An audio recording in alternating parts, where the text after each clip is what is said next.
Okay, ladies and gentlemen, the special guests are continuing. Today, we actually bring up Sam Moore from the Listen Up podcast. Sam, the most polarizing figure on Twitter, but someone that we want to hear from when it comes to FSU football as a whole on today's edition of Locked On Seminoles. Let's ride. You are Locked On Seminoles, your daily podcast on the Florida State Seminoles, part of the Locked On Podcast Network. Your team every day.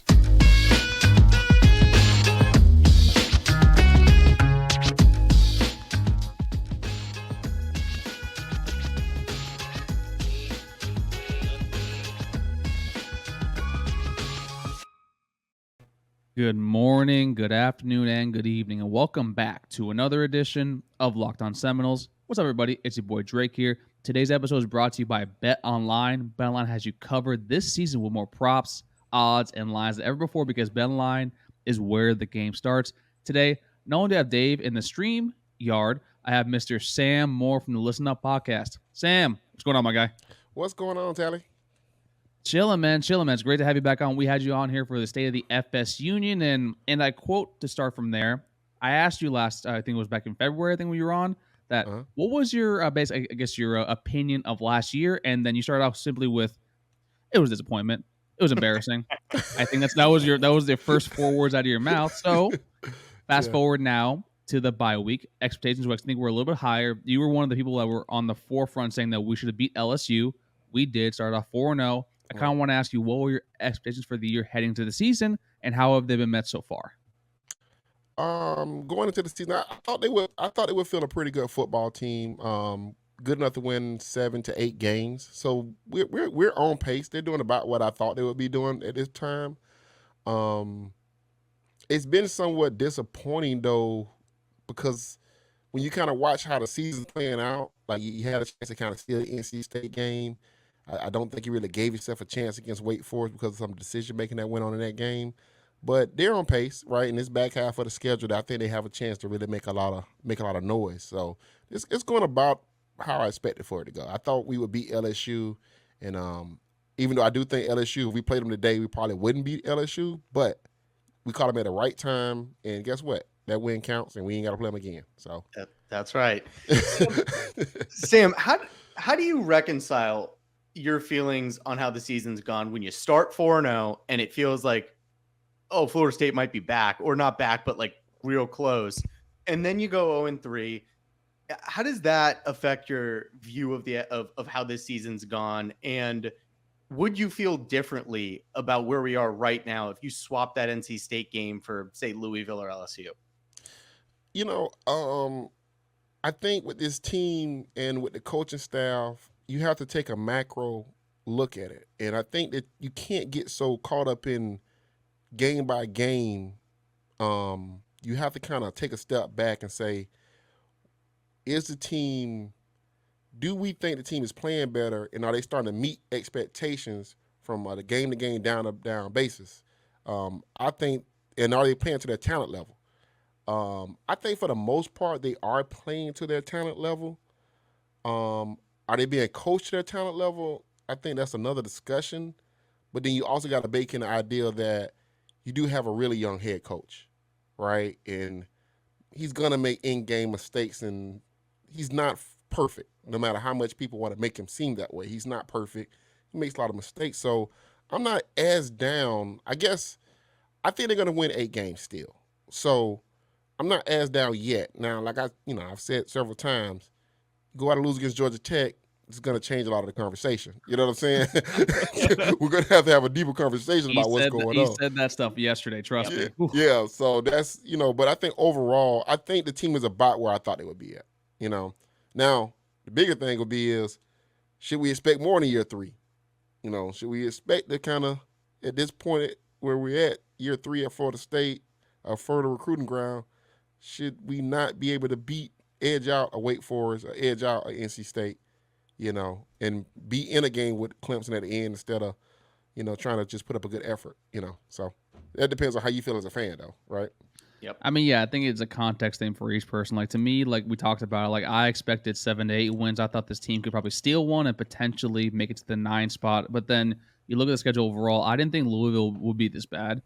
I think Boston College would be this bad. That offensive line is some of the worst things I've seen since my own high school days. And then overall, it's just it's rough. But then you have Wake Forest, which is a team that, quite frankly, no one wants to admit. That was a team that I thought that we would lose that game to. That's a Wake Forest team that everyone's like 35 plus, has the AARP, Social Security cards are coming in really quickly. But then you have NC State, the game that I think a lot of people are more. They're projecting their anger and the outcome from that game onto what we saw from Clemson and into the bye week. So overall, to me, I think what Dave was saying, I think is really correct. Where I don't know whether it was correct for me to do this or not. What I reevaluated my expectations overall. Like I changed them because of the first 4-0 start, and I think a lot of the fan base did too as well. Yeah, and I think another part of it is that the ACC is a bad conference this year. It's not good, right? Mm-hmm. Like you look around, Georgia Tech is terrible. Boston College, like you said, that offensive line got decimated. They're terrible. Louisville has like they're like from game to game, you don't know what team you're going to get with them. I think Clemson is the best team in the conference, but I think it's because they're the most healthy team in the conference also. So, you know, and they caught Wake at a really good time, and Wake is probably the second best team in the conference. And Pittsburgh is decimated, you know what I'm saying, as far as injuries with them. So it's Miami's trash. Yeah, Miami's bad. They've been decimated by injuries. You know, key injuries, left tackles, wide receivers getting hurt. You know, so they're decimated also with injuries. So, you know, I think a lot of FSU fans keep saying FSU got all these injuries. I'm like, man, look around. Teams are being decimated by injuries in key spots, man. So it ain't just Florida State. So, you know, you just expect a little bit more. But overall, you know, if you can get 8 wins, I don't think people will complain. If you can get 8 wins and get to like a number 12 recruiting class, I think everybody will kind of, you know, we'll wait till next season, I guess, you know, to make some more, you know, proclamations on what this staff is or isn't, or the direction the program's going in. Well, one thing I think we can all agree on here is that this team is going to go and has gone, I think, as Jordan Travis has gone for the most part. Sam, how are you feeling about Jordan Travis right now? The first 4 games, I don't want to keep going back to like the dichotomy between the 4 and the 3, but Jordan, those first 4 games looked like he should be on all the award lists. Right. These last 3 games, competition level, especially along the defense for NC State and Clemson, has shot up. How are you feeling right now about Jordan Travis compared to last year and compared to what you saw those first 4 weeks too? This is gonna come off like bad, but it's not bad. I'm not trying to say it like he's bad, but he's a middle road, veteran laden quarterback in the ACC, right? So he's probably not great enough to beat a great team or a good team, right? But he does enough to beat a mediocre team, you know? So he's not going to sky this program to a Final Four or sky it to 8-0, 7-0, right? He's not Hendon Hooker. But also, I think a lot of the problems with Jordan Travis is that the offense doesn't have a lot of easy throws in it. You know, I was telling somebody this, those throws he made against LSU, as great as they was, those are all tight throws. Mm-hmm. Nobody's running wide open.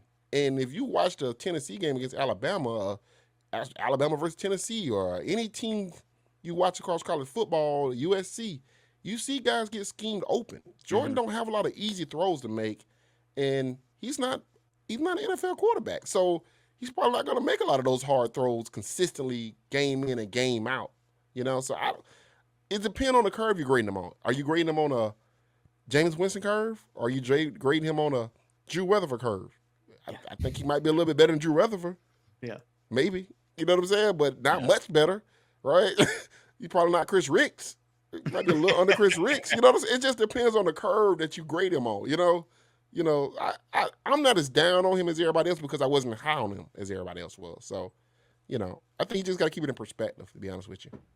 I mean, that's fair, but I will say you compare him to Hendon Hooker right now, who a lot of people actually have as a Heisman front runner. That's kind of an aggressive curve too, but that's also something where basically that's your number gets 2 there in that offense. You kind of have to see Jordan is in year 3 of this offense. You kind of want to see that leap, and he has shown the leap, but like you were saying before, when he's going up against 3 ranked teams, so far it has not met the snuff. Even though against Wake Forest, for being honest here, he was basically running for his life the entire game. Yeah, but you know, Hendon Hooker, my point with Hendon Hooker was, that offense gives a lot of easy throws, right? Mm-hmm. So sometimes it's in college football, and I say this about NFL too, and I seen Trent Differ say this, and it made a lot of sense to me. He say, watch any good offense.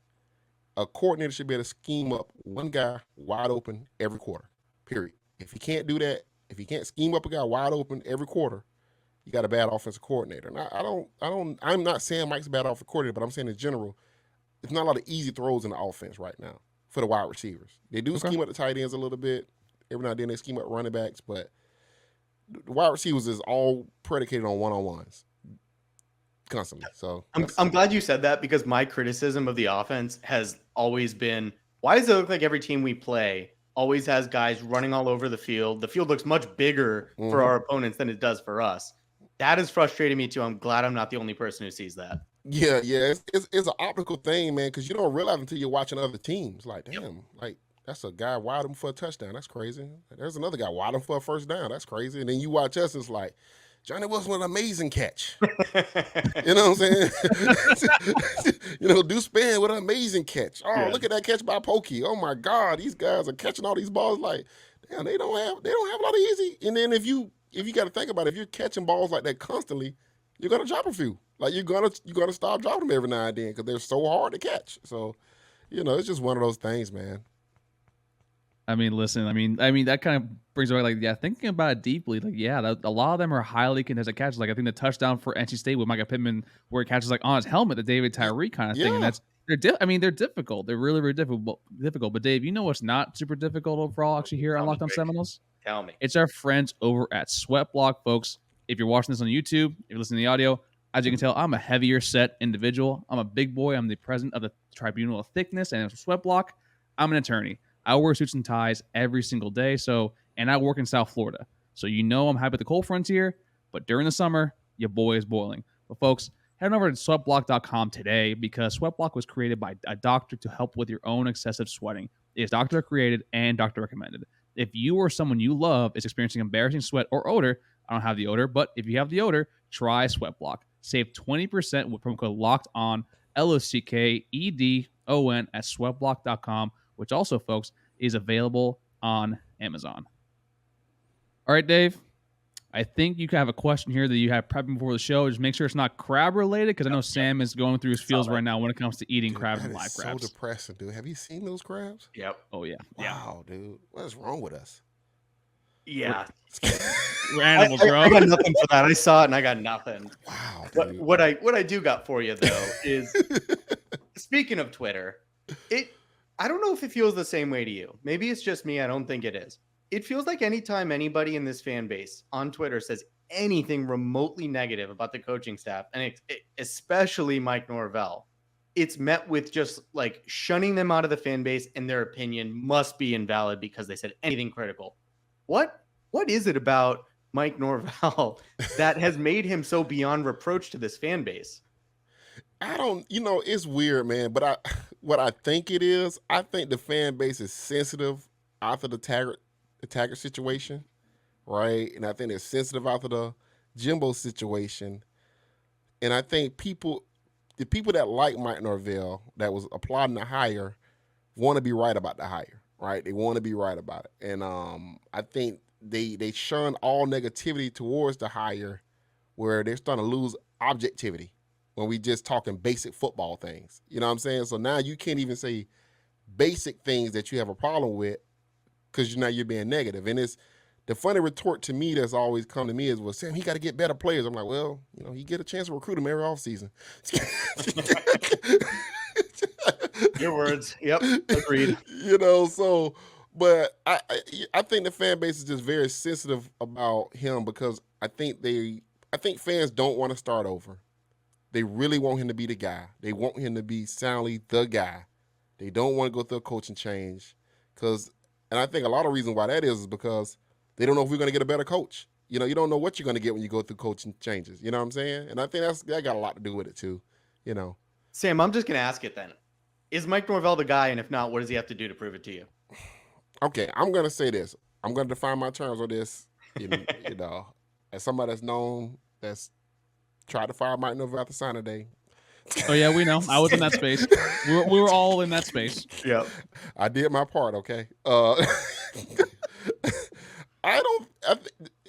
Can he get this program to 9 wins, maybe 10 wins if Clemson continues to slide back to you? I think that's think that's possible. I really do. I think that's possible.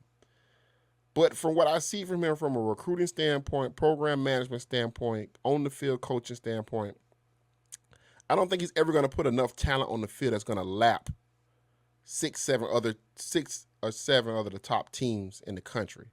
So I don't think you ever win a national championship with Mike Norvell. I don't think, and quite frankly, I don't think you, maybe if you get in the playoffs, but if you get in the playoffs, I think you'll get embarrassed. Because I think it's a lot missing there, man. I think the defensive approach, you know, I don't like that approach, right? And people are acting like this is some newfound phenomenon. Well, Fuller wasn't great at Memphis. All those games was in the 40s and the 50s, you know? He wasn't good at Memphis. So can Mike Norvell hire the type of people that'll make me believe? Yeah, I think he can. Because I don't think his offense is half bad. I think his offense he does a good job game planning. Is it ever going to be an explosive, high wire at throwing the football? Probably not. It's going to be all based in the run game. And you can win like that, right? We watched Georgia win like that. So you can do it. But can he recruit at a top 5, top 6 level? I just don't think he can, you know? So he's going to need some pieces around him. And I think that's, when we go into the offseason, that's what I'm going to be watching. Do some coaches leave? And do we bring some dynamic people in here? If not, if we come back with the same thing next year, we're going to be right back at the 7 or 8 win expectation again. And how long do we want to live in that? How long do we want to live in that neighborhood? You know? No, I mean, because the Gators right down the street. You know, Miami's around the corner. You know, we can all chop it up, have a little fish fry. But eventually, you want to drive out of the 7 or 8 win neighborhood. You know what I'm saying? So hanging out with USC in Oklahoma and Texas now. You know, you want to arrive at the party eventually, get up there with Alabama. You know, you want to arrive at the party eventually. So, but the administration got to answer that question. That's a question we can't answer. They got to answer that question for us, you know? No, I completely agree with that. Even though I do think, if Mike Norvell might not be the guy, I think after the first 4 games, I think if you give him the proper tools and resources, he definitely could be close to what we need, because I do trust Michael Alford. We actually had him on the show about a year and a year and a half ago. We had him on here. That's someone that definitely, I mean, if you look at the guy's resume, basically starting out with the Bengals, he also was part of the funding team with the Cowboys, getting the Death Star or Jerry World, whatever you want to call it.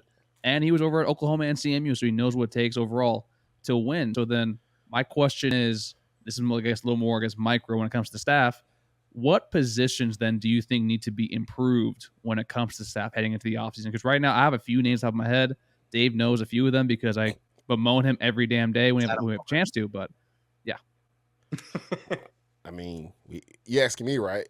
Yeah, I'm asking you. Yeah, I mean, he started defensive backs coach, right? You can't continually to bust out 4 and 5 stars that can't get on the field. Like, that's a problem. You got to develop these guys, right? So, you know, and they keep saying Cooper's hurt. I don't believe it. I mean, I watched the game. I was at the game.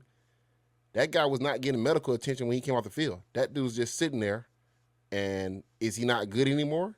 Has he regressed so far back that he can't, like, Travis J doesn't dress out anymore? You know what I'm saying? Like, these are guys that was in your secondary that was playing like Travis J was in 2020, that Mike's first year, he was playing the best football in the secondary. I'm his biggest fan right here. And now he don't even put on shoulder pads on Saturday? Yep. Then you got Cooper, who was the best DB towards the last end of the stretch of the last season. Now he plays 13 snaps. I mean, the DB coach got to be fired. I'm not saying that he's not a good guy, but you have to develop. This is Florida, man. This is DBU, Florida State. Like, you should be churning in NFL guys every year in NFL in the defensive back position. So I think the DB coach has to go. The Fuller thing is tricky for me, man, because we're not losing games without Adam Fuller, and I hate to say that right now. I know it's tricky because how can the offensive coordinator, the head coach who runs the offense, fire the guy that's his side of the ball is actually more productive than your side of the ball? Yeah, that's a good point. You know what I'm saying? Like, that's tricky. Like, how do you bring me in the office and be like, hey, you be like, if I'm Mike like, hey, Adam, we got a problem. I know we do. What's up with your offense? Like, you know what I'm saying? Yeah. Thanks for keeping us on the field for 40 minutes. Yeah. You know, Jordan Travis don't have to fumble when he take a sack. He could just take a sack and fall down. It's okay. You don't have to fumble. You know what I'm saying? So your special teams don't have to give up a 70-yard run out of the half. You know what I'm saying? So it's tough. It's tough. But I do think if I'm Mike, you got to take a step back and look at this stuff and say, man, I need more production, recruiting, and on-field coaching. Where can I legitimately go get a better on-field coach and a better recruiter? What position can I get it in? And if he say that I can do that at defensive back, which that's the easiest place to do it at. Linebacker, if you can do it there. Tight ends coach, if you can do it there. I mean, I think the running back coach is a good coach. I think David Johnson's a really good coach. But he ain't worth the damn recruiting. You know what I'm saying? Like, is the running backs just scheme based? Can you just plug and play anybody in here? Because if you can, go get me a running back coach that can recruit 10 other positions and be dynamic at doing it. You know what I'm saying? So he got to take a step back and look at that. And it can't be about, I don't want to bring in competition, bring in guys that's not going to be loyal. He got to find some killers, man. He got to get some killers in here because he got to flip the roster. The roster's not flipped. Yep. You keep bringing in 12 transfers and they're starting. You know, that's a problem. That's the truth. And so if we go back into if we head into next year and the staff's the same, you're disappointed right off the bat heading into the year.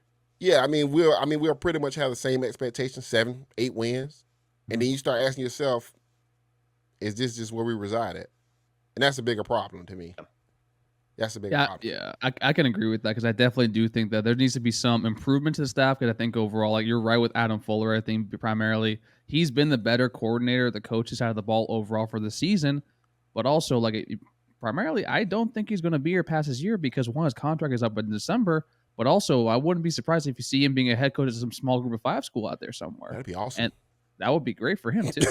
No, I mean, also if we're keeping it honest too, like I wouldn't be surprised if we see, some people on that offensive side of the ball, mainly Chris Thompson, probably, he's older, maybe, going off somewhere else. Memphis is probably going to fire Ryan Silverfeld. He was one of your top recruiters. He was someone you wanted to bring in originally, pair him up with Alex Atkins. So to me, I think it's more that Mike needs to improve his staff probably heading into next year. Because Chris Marv left, take the Virginia Tech defensive coordinator job. You promoted Rand Shannon from within. Rand Shannon, I think, is a little better with probably, connecting with the kids and then developing the linebacking core. But also Randy was primarily hired specifically for his recruiting prowess in South Florida, which right now hasn't paid much dividends. And your one linebacking commit is from California, which is weird. But hey, I'll take the kid. It looks like Riggins from Friday Night Lights. I will take it in a heartbeat. Let's hope he plays like Riggins. Yeah, hopefully. So overall, then, from year 1 to year 3, I'm always afraid of Cali guys. For the record, defensive Cali guys, I'm always a little hesitant. Wasn't Jalen Ramsey from out there? No, he's from Tennessee. No, he's from Tennessee. He's from Brentwood. Okay. Woodby was from Cali. Woodby, that's what I was thinking. Woodby was from Cali. Yeah. So you're right then. I'm a little. Hey, there's no Jaden Woodby slander on here. All right, I like Woodby. Great kid. I like Woodby, but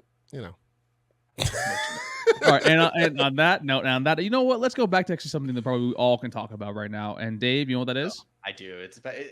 Read it to me. It's not Fade Dave Day, but it is our friends over at Bet Online. Bet Online is the #1 source for betting football and the start of the new basketball season. But since Sam is on here, for those who don't know, following his Twitter, which you probably do overall at FSU Twitter, Sam is a big Jaguars fan. As of right now, the Jacksonville Jaguars are actually favored at home against the Giants by -3 points. Sam, please let the folks know why they should or should not back your Jacksonville Jaguars and the GOAT T-Law. Man, why do you do this to me? I come on this podcast in good faith. I come on this podcast as a nice guy, humble.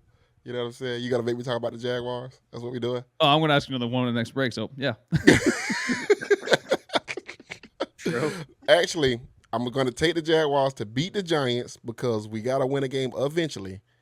Trevor Lawrence threw for 165 yards last week, and Jags Twitter is all up in an uproar. They're so happy and proud of him, which is very weird to me. But I do think he'll throw for more yards this week. I think our defense is pretty good, and Giants don't have great wide receivers. So I think Jaguars are right to be favored in this game. Pretty sure it's at home. That doesn't matter because half of us only go to the game. So I think Jaguars win this game. All right, so folks, by 4 points. All right, so folks, take the Jaguars to cover against the New York Football Giants and the resurging Daniel Jones. Candace, I know you're listening right now. I will let Sam know that you are disagreeing with this pick. But folks, I'm over to Bet Online today. Use promo code Locked On. That's LOCKEDON. You'll get a 100%, a 100% welcome bonus on your first deposit at Bet Online, where the game starts. All right. We're at the end here. This is where we get more to the personal side of things. But Dave, do you have any last football questions, maybe expectations heading to the rest of the season? Like, what do you want to ask Sam before we get to the personal questions? I want to give both of you a trivia question, actually. Do you know who our second highest graded DB is in coverage this year? Ronaldo Green. Craig? I am going to say, is it Jerry and Jones? It's Jerry and Jones. Amazing. It is amazing. That's all I have to say. Wow. All right. Well, then before we get into the personal stuff, then Sam, we have 5 games left for the season. We have the bye week this week, obviously. Then we got Georgia Tech, Miami, Syracuse, the Raging Cajuns, and then the Florida Gators. How do you expect the rest of the season to play out? And what do you need to see from this team for the last 5 games? This is what I think is going to happen. I think we're going to beat Georgia Tech. Better. But I do think we're going to lose against Miami. I don't know. I know everybody's saying, Sam, that's the craziest thing of all time. It's no way. Miami's trash. They look trash. They're trash. I'm a Florida State fan. What is wrong with you? But Miami's starting to get healthy. And I think they found something, that kid, Kobe Young, the wide receiver they had. And I think they're going to get the other wide receiver back in the next week or two, I think. Yeah, Restrepo should be back probably in 2 weeks. Should be back in 2 weeks. And I think they're going to get their offensive tackle back, Nelson back. So I think they're going to get healthy right at the right time to play us. And they're going to have just enough fuel in the fire to give us a crazy game. And I think that we're going to actually lose against Miami. I think we actually lose against Syracuse. I think we do beat Florida. So I think we go, what is that? 4. Oh, that's a 7-win season. 3-2. And I think we play a bowl game, and I think we win the bowl game. And I think that get us to 8. That's what I think is going to happen. Is that my question to you then? Is that good enough for you? I've come to the place of acceptance in my stages of grief. So I that's where we are, folks. I'm going to accept my 7-win regular season. Root for what bowl would that be? Shreveport. Root for us to beat whatever teams from the MAC plays us in Shreveport. Hopefully we go to the Honestly, I'll take the Pinstripe Bowl over that to play a Big Ten team. Maybe play Iowa. Oh, that'd be hilarious. Oh my God, dude! I don't want to watch Iowa play football, dude. Don't make me I gamble enough on that. I would be so mad at Mike Norvell. We had to play Iowa, dude. I would lose it. Have y'all watched Iowa play? You can't. There's no such thing. My eyes bled watching a half of Iowa football. Dude, I think they got like some crazy stat where they scored like 30 points in a game like 3 times in 5 years or some shit. Like something crazy like that. Like, yeah, it's like, bro, they don't. Every game is like 16-10, or it's like I can't watch Iowa football, man. That dude's a good coach, man. He does a good job out there. They win a lot of games, but good God, man, like somebody take him out back. God, I'm so glad somebody else shares this opinion of Northwest football in general. Wow. All right. Yeah. So 3-2 down the stretch. Yeah, so I think they go 3-2 down the stretch. Okay, now we Drake and I have gone back and forth, and you've said it now too, how devastating in your mind it would be to lose to Georgia Tech. If we were to lose to Georgia Tech, but then beat both Florida and Miami and run the table and go 4-0, would that be good enough for you, having lost to Georgia Tech? And who do we need to beat more between Florida and Miami? I'm gonna say this, man. If you lose to Georgia Tech, that means you got a deep-seated, rotted problem. Like, you know what I'm saying? Like, if you lose to Georgia Tech, then that means all bets are off, right? Every game is losable at that point. So that'd be a huge concern to me if you lose against Georgia Tech. He needs to beat Florida and Miami, in my opinion, if he loses against Georgia Tech. But if you lose against Georgia Tech, I'm personally gonna put you at 6-6 to finish the season. Like, I'm gonna be like, okay, they got 2 more wins in them. That's it. But I can't, man. I mean, none of us are saying we're gonna lose Georgia Tech. Georgia Tech is right. Like, folks for listening. This is Dave. You know, being Doomsday Dave. He likes doing this.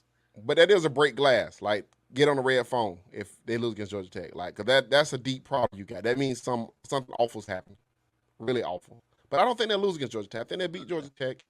Like I said, I think Miami's getting healthy at the right time to play you. That's why I'm kind of picking Miami. And I think you're going to beat Florida because I do think, I don't know, man. Florida game going to be tricky too because I think Anthony Richardson is starting to find himself. It's taking him some time, but he plays good against soft coverage. Like if you just give him like easy 5-yard throws, he can do that all day. So is the defense going to shift and change a little bit and get more aggressive? Because if it's not aggressive against Florida, that's going to be another problem because they can run the ball at A-gap too with ETN. So I will say, though, against NC State, we did play a lot more of an aggressive defense when it came to our corners, especially because we knew the wide receivers for NC State. Mm-hmm. There's no one really there ever since, I think, was it Mezzi who left last year. And then you see actually overall with Florida, their wide receivers, I mean, there's no one I'm really scared. I know Justin Shorter is good for 165-yard touchdown per game. But other than that, and Ricky Peels, was it Ricky? What, the shifty white guy in the slot? Ricky Pearsall? Hey, shifty white guys in the slot, bro. Don't be disrespectful. I mean, yeah. You're right. I mean, Florida had two. I mean, bro. Clemson had two of them. That's right. Tom Brady made a career on it. Hey, remember the guy at NC State at North Carolina a few years ago in the gym, Jimbo? Also Thayer Thomas Switzer. Too. Oh Switzer. Yeah. Barrios. Remember Barrios? Yeah. I think Barrios was Cuban though, right? Oh, I mean, listen, bro. I don't know. I don't know either. But listen, Sam, before we let you go, we always ask this of all of our guests: Florida or Miami? Which one of them is a team that you love to see lose more to us? Because for me, it's Florida. I can't stand that school with every fiber I'm being. Dave is like in between, but he's also a little bit Florida. Max is just diabolically can't stand Miami. So for yourself, which one of the two is the one you kind of leer at a little bit more? I live in Jacksonville, so it's definitely Florida. I do hate Florida fans with everything in my being. Like, I couldn't date a woman that was a Florida fan. Like, I just couldn't. Like, yeah, it's serious with me in Florida. Like, I can't. My stepdad was a Bull Gator. Like, loved the Gators. So it always got rowdy around November. It always got rowdy around that time with us. You know what I'm saying? We took the year of bragging rights very seriously. I can't stand the Florida Gators, man. Miami, I almost respect Miami more because we play Miami. The kids, it's kind of, I don't know, it just feel like it's like brothers fighting each other. Florida, I don't know, man. I don't like them peoples. I don't like them peoples at all. I don't like them. Something about Sam, if you were born the year Miami last won their national championship, you can legally drink now. I can't lose to Miami. They haven't been relevant in most people's lifetime. Right. Attention to college football or go to college. So I can't lose to Drake. That's where I've settled. I'm saying it right now. I cannot lose to Miami. I can't do it. At least Florida's won something in the last 15 years. Yeah, that's true. I mean, I don't know. It's tough, man, with Florida, man, because to me, Florida's always the bigger obstacle as far as they got the recruiting budget. They got all the money over there. They're in the SEC.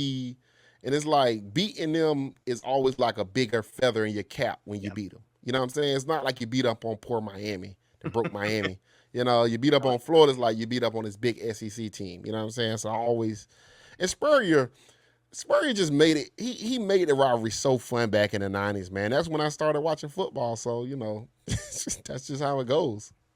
No, I mean, I completely agree with that. Florida, to me, you're right. It's the people, because it just means more to them, and it means more to me when we kick their ass, in my personal opinion. Yeah. Even though Miami, congratulations that you paid $81 million for one Power 5 win so far in the season. But listen, that's neither here nor there. Sam, as always, it's a pleasure having you on. Please let the folks know where they can follow you and follow all your work. Oh, man, make sure y'all follow me on Twitter at MoreLife1, or you can follow my Listen Up page at Listen Up. It's at Listen Up Pod 1 instead of I forgot what the other backslash is. Anyway, and follow me on YouTube, man. Listen Up Podcast. All right, perfect. Yeah, folks, please listen. Please follow all of his podcasts, his Twitter. It's a hilarious time. Sometimes all you see tweets, you're like, I'm just gonna scroll past it. But sometimes he's got some golden nuggets, all on the timeline. Before I get off though, man, seriously, people, boil your crabs. Don't be Jeffrey Dahmer crabs, okay? Just heat some water, put the crabs in the water. That's all I got to say, man. That has really disturbed me today. I'm not in a good place. With For Drake, Dave, and new animal rights activist Sam Moore, this was Locked On Seminoles podcast. We'll see y'all next time, and take care, everybody. And the bye week.